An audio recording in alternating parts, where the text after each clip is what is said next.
Looking at the road conditions in our country, we need cars with more ground clearance.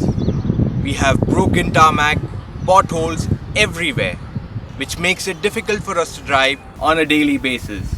There have been the so-called compact crossovers, which were nothing more than hatchbacks that were souped up with body kits. Now, we have two new introductions which could be called as compact crossovers. It's the Fiat Avventura and the Hyundai i20 Active. Let's drive the two and tell you which is the best one.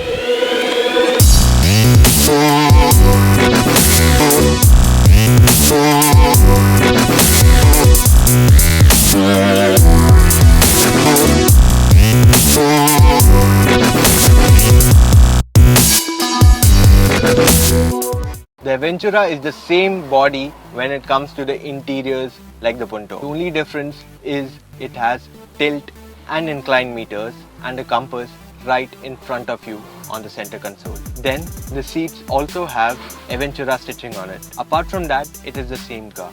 In terms of features, what you get is Blue and Me. You get steering where you can adjust the height but not the reach, and you get height adjustment in your seat as well. This is the first time that all Fiats now get aux and USB connectivity in the Blue and Me. You still cannot stream music through Bluetooth. The space in the front and the rear is good. However, the knee room at the rear along with thigh support could have been little better. Also, with the new rear mounted wheel, it becomes a hassle to open and access the tailgate. The Avventura comes with a 1.4 litre Fire and a 1.3 litre multi-jet engine. The petrol and diesel both come mated to a 5-speed manual transmission. Now let's be honest, to drive in city you need to work up your way. Or the other solution I would recommend is shift at 3,500 RPM. This will make it much more easier and convenient to drive in the city. Now the Avventura really shines out on the highway. This is one place where it feels at home.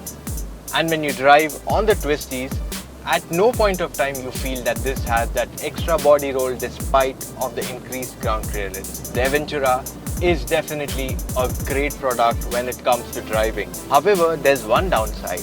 The fuel efficiency that it returns in the city is somewhere close to 13 to 14 kilometers a litre. And on the highway, it's somewhere around 17 kilometers a litre, which isn't very good for a car and engine of this size.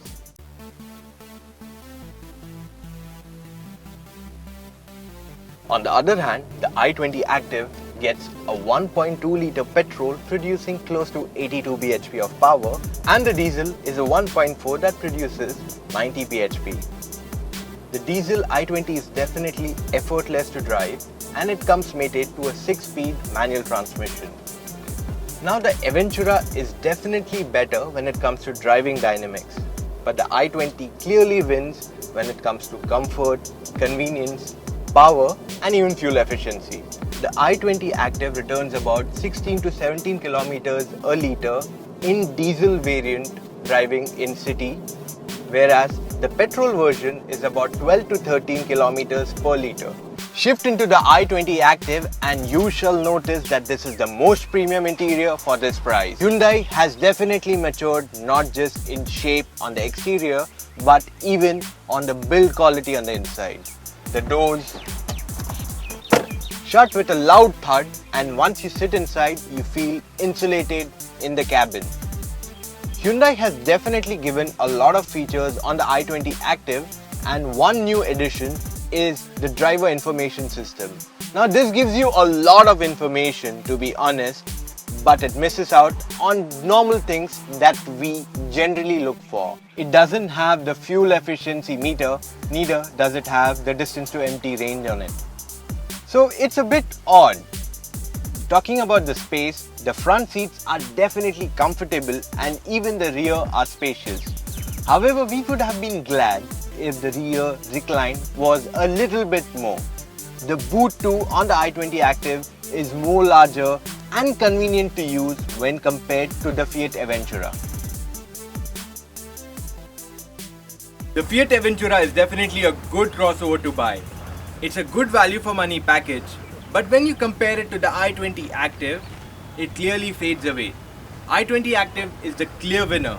It has better space, power, fuel efficiency, comfort, and at the same time more features too.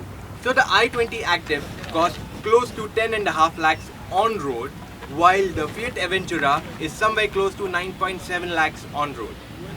So the price difference is not much, and the features that the i20 offers is definitely a lot more. If you're out in the market to buy a crossover, our clear recommendation is to you buy the i20 Active.